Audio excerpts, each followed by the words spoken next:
শুয়ে শুয়ে YouTube shorts video দেখতেছিলাম, কিন্তু পরে হঠাৎ করে মনে পড়লো শর্টস ভিডিও দেখে সময় নষ্ট না করে অন্য কাজে সময়টাকে ব্যয় করি। তাই ভাবলাম একটু আঁকাআঁকি করি, কিন্তু খুঁজে পাচ্ছিলাম না কি আঁকবো। পরে অনেক চিন্তা করার পর একটি বাস আঁকার সিদ্ধান্ত নিলাম। তাই সেই অনুযায়ী আঁকতে শুরু করলাম।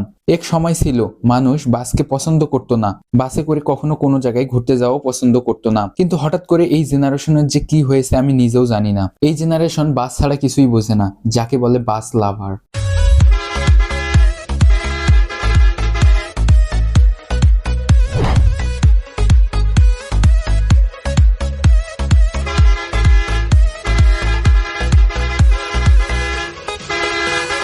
তো কোনো বাস লাভার যদি আমার এই ভিডিওটি দেখেন তাহলে নিশ্চয়ই কমেন্ট করে যাবেন। আরেকটা কথা বলি, আমি কিন্তু ড্রয়িং করতে পারি না।